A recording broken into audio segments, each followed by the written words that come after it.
he didn't hear the first shout. The stadium was too loud, the brass band blaring, the announcer's voice echoing off the steel rafters. But the second time, sharp, commanding, angry, it cut through the noise like a blade. "Sir, you don't belong here." The words were pointed at him. Marcus Langston didn't flinch. He sat perfectly still in his seat, broad shoulders pressed against the plastic chair, his hands folded across his lap. He'd been through worse, far worse, than a man in a polo shirt barking orders. But his son, Darius, standing 2 rows below with the rest of the graduating seniors, noticed. He turned his head, searching for the source of the disruption, and his eyes locked on his father. Even from that distance, Darius recognized the tightness in Marcus's jaw, the same tightness he'd seen before whenever the world tried to shrink a man like him down to nothing. The guard approached, his walk brisk, his radio clipped to his belt. He leaned down, voice low but sharp enough for the crowd in the nearest rows to hear. "Family seatings for ticketed parents only. You need to move." Marcus reached into his pocket without hurry, pulling out the small folded stub with the school crest on it. He held it between 2 fingers, steady as stone. The guard snatched it, barely glanced, then shoved it back. "Not here. Back section." People were watching now. Darius's classmates shifted, whispers spreading like brushfire. Mothers and fathers craned their necks. Some frowned, some smirked. The brass band stopped, the air heavy with the kind of silence that tastes like judgment. Marcus didn't stand. Didn't argue. Didn't even look up at the man blocking the aisle. He just said, evenly, "I'm exactly where I'm supposed to be." The guard's jaw twitched. His hand hovered near the radio. And that's when the second guard appeared, taller, broader, with mirrored sunglasses that reflected Marcus's still face back at him. 2 against 1. The crowd leaned in. The tension thickened. And then, almost imperceptibly, 3 men rose from different corners of the bleachers. Quiet. Unannounced. Their movements drew no attention at first, but when they stepped into the aisle, shoulders squared, eyes locked on the guards, the atmosphere shifted. Veterans could always spot their own. Darius's heart hammered in his chest. He recognized one of them, a man who'd once come to their home years ago, carrying nothing but a duffel bag in a silence that said more than words ever could. His father had introduced him as a brother from another life. Now that man stood in the aisle, hands loose at his sides, gaze hard enough to cut glass. And behind him, the other 2 fell into place, like pieces of a puzzle sliding back together after years apart. The guards hesitated. For the first time since stepping forward, their confidence faltered. They looked at Marcus, then at the men standing in silent formation around him. Marcus still hadn't moved. He didn't need to. And just as the tension reached its breaking point, the loudspeaker crackled back to life. Graduating senior, Darius Langston. Applause erupted, breaking the silence, but Darius barely heard it. His legs moved on instinct, carrying him toward the stage, but his eyes stayed locked on his father, surrounded by those men, a storm about to break loose in the middle of his graduation. He had no idea if he'd return to his seat and find his father still there, or if something irreversible was about to happen. Because sometimes, history doesn't wait for speeches or ceremonies. Sometimes it kicks the door open right in the middle of a boy's proudest day. And in that moment, with the whole stadium watching, Darius understood, this wasn't just about a graduation anymore. It was about something much bigger. Something that had been boiling for years. And it was about to erupt. The roar of applause followed Darius across the stage, but he barely heard it. His chest was tight, his hands cold even as he gripped the diploma. He shook the principal's hand, flashed the practiced smile for the camera, but inside his head, all he could hear was silence. Silence heavy enough to crush bone. He turned toward the crowd. Thousands of faces. Balloons bouncing in the rafters. Families clapping, shouting, whistling. But he only searched for one face. Marcus Langston. His father. There he was. Still seated. Still calm. Still unmoved. And around him, those men, those strangers Darius half remembered, stood like shadows cut out of stone. No words. No gestures. Just presence. A wall that told the guards without speaking, "You don't touch him." Darius's steps slowed on the stairs. He felt every beat of his heart, like drums echoing through a battlefield he didn't understand. Because deep down, he knew this wasn't over. His father's stillness wasn't surrender. It was warning. Back in the audience, Marcus's eyes met his son's. For the first time that day, he gave the smallest nod. Barely visible. But it carried weight. It said, "I see you. You did your part. Now let me do mine." The ceremony dragged on. Names were called, applause rose and fell, tassels swung. But in that one section of the stadium, time refused to move.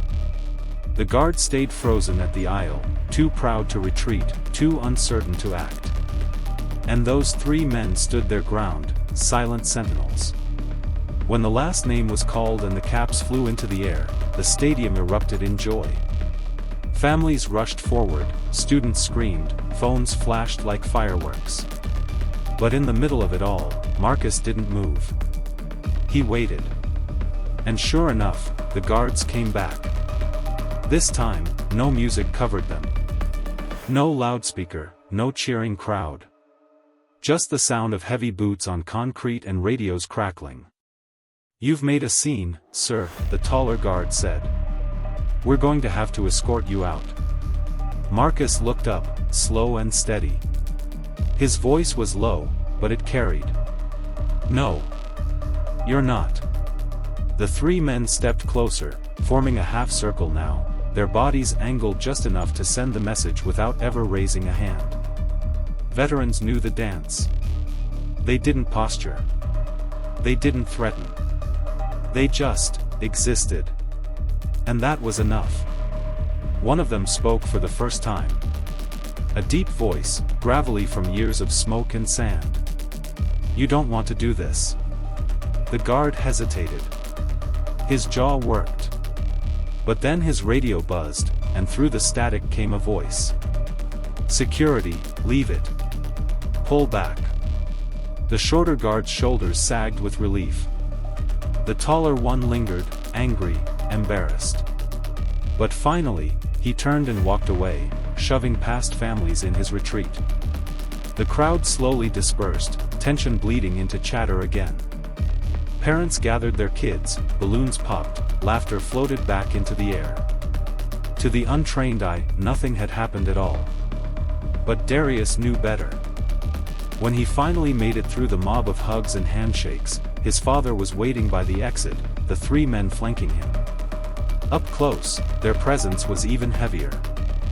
One had a scar running from his temple to his jaw, deep and jagged. Another had eyes too sharp, too restless, like he was still scanning rooftops for snipers. And the last, the tall one Darius recognized, looked at Marcus with the kind of loyalty most men never earn in a lifetime. "Dad," Darius started, but Marcus raised a hand. "Not here. Let's walk." They left the stadium together, the sun spilling gold across the parking lot. Families posed for photos. Horns honked. But for Marcus, every sound faded into the distance. He was back in another place. Another time. The smell of dust and gunpowder. The sound of helicopters thundering overhead. And the faces of these three men, faces he thought he'd never see again, etched into his memory. They stopped near Marcus's old sedan. The men didn't speak right away. Finally, the tall one broke the silence. "You saved our lives in Helmand, Marcus. Today was just paying it forward." Darius blinked. Helmand. Afghanistan. The name felt heavy in his mouth. He'd heard it whispered before, in fragments of stories cut short. A box in the attic, a folded flag, scars his father never explained. But now the truth stood in front of him, breathing. Marcus exhaled slowly. You didn't have to show up. The scarred man shook his head. Men like us don't forget debts. And we don't let family stand alone. The words sank into Darius's chest. He wanted to ask 100 questions, but Marcus's eyes silenced him. Later. Not now. The men drifted back, giving father and son space. For a moment, it was just the two of them by the car. Dad, Darius whispered, why do they look at you like that? Marcus rested a hand on his son's shoulder. His grip was steady, grounding. Because we walked through hell together. And when men walk through hell, they either lose themselves, or they find a bond stronger than blood. Darius swallowed hard. And you? Marcus's gaze drifted back to the guards at the far end of the lot, now whispering into their radios, eyes still darting toward him. His jaw tightened. I found both. Before Darius could ask what that meant, the tall man called out. Marcus, heads up. They all turned. A black SUV rolled slowly into the lot, windows tinted, engine low. It wasn't a parent's car. It didn't belong. The guards glanced at it and quickly looked away, like they knew exactly who it was for. The SUV stopped. The engine idled. And the rear window slid down just enough for a pale face to appear in the shadow. Marcus's entire body went still. Darius felt it instantly, the shift, the chill, the danger. Whoever was inside that car wasn't here for balloons or graduation smiles. The voice from inside was calm. Too calm. Mr. Langston. We need to talk. The door clicked open. A polished black shoe stepped onto the asphalt. And Darius realized, with a sick drop in his stomach, that the real battle hadn't even started yet. The room was silent except for the pounding of David's heartbeat in his ears. He sat at the edge of his bed, his phone in hand, staring at the message that had shattered what little peace he still had left. We're not done with you. Tomorrow, you'll learn your place. No name. No number. Just the faceless cruelty that had been haunting him for months. He looked at the clock, 3:02 a.m. His son, Marcus, was asleep down the hall, dreaming the innocent dreams of a child who still believed the world was fair. David couldn't sleep. Not tonight. Not when he knew the storm was coming. By morning, the neighborhood was buzzing. News vans lined the street, cameras pointed toward his house. The video from the graduation had gone viral overnight.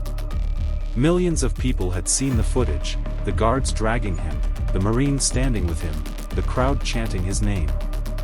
Some called him a hero. Others, a problem. And while the nation argued, the men in shadows prepared their next move. At Marcus's school, a black SUV sat idling across the street. Inside, two men watched silently, their eyes locked on the boy as he laughed with his friends. They weren't smiling. That evening, David got a call from an unfamiliar voice. Calm. Cold. Deadly. You embarrassed powerful people. Now you're going to pay. Click. The line went dead. David's hand trembled as he set the phone down. He looked at his son, then at the framed photo of his unit on the wall.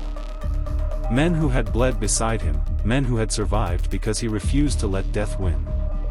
He picked up the phone again, this time dialing a number he hadn't called in years. It rang once. Twice.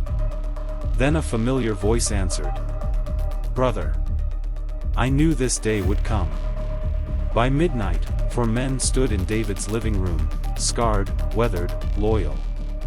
The same Marines who had stood for him at graduation. This wasn't about honor anymore. This was about survival. The attacks escalated. Anonymous threats. Slashed tires. Police who lost his reports. Neighbors who looked away. Society itself seemed to turn against him. Yet, in the quiet moments, Marcus reminded him why he couldn't give up. The boy's innocence was a light in a world drowning in shadows. One evening, as David walked Marcus home, they were ambushed. Black SUVs boxed them in, and masked men jumped out. Panic. Screams. Marcus clung to his father's hand as David pushed him behind him, ready to fight with nothing but his bare fists. But then, headlights cut through the chaos. The other Marines roared onto the scene, weapons drawn, eyes burning with the fire of brotherhood. The street erupted into a war zone. Fists. Shouts. Sirens in the distance. David fought like a man who had nothing left to lose, his son's cries fueling every strike. The attackers fell back, retreating into the night, but their leader, a tall man in a suit with a chilling smirk, lingered just long enough to whisper, "This isn't over. You're going to bury someone you love." And then he was gone. The days that followed were unbearable. Marcus grew quieter, fear dulling the sparkle in his young eyes. David knew he had to end this, once and for all. No more waiting for them to strike. He had to take the fight to the source. Through contacts, whispers, and old military channels, David discovered the truth. The attacks weren't random. They were ordered. Orchestrated by a powerful man, one with ties to politics, law enforcement, and corporations. A man who wanted David destroyed because his defiance threatened the illusion of control. The final confrontation came in an abandoned warehouse at the edge of the city. Rain pounded the roof, thunder shaking the walls. David stood with his brothers in arms, every breath heavy with the weight of what was coming. The enemy arrived, suits, guards, guns. A battle of shadows and steel. Bullets tore through the air. Fists crashed against bone. Betrayal and hatred met loyalty and love. In the chaos, Marcus was taken. David's heart froze. His greatest fear had become reality. He chased through the storm, his body broken but his spirit unyielding. At the far end of the warehouse, he found him, the man in the suit holding Marcus at gunpoint. "Choose," the man sneered. "Your life, or his." For a heartbeat, time stopped. David saw every moment of his life flash before him, the battlefield, the struggles, the discrimination, the humiliations, the silent battles no one ever saw. And then, he saw Marcus. His son. His legacy. His reason. David dropped his weapon. But in that instant of surrender, Marcus did something unexpected. The boy bit down on the man's hand, breaking free just long enough for David to surge forward. A shot rang out, deafening, final. The man fell. Silence swallowed the warehouse. Marcus ran into his father's arms, tears mixing with the rain. Around them, the other Marines stood victorious, battered but unbroken. The nightmare was over. Weeks later, the city buzzed with a different energy. David's story had spread far beyond a graduation. He was no longer just a man who stood up against injustice, he was a symbol of resilience. Schools invited him to speak.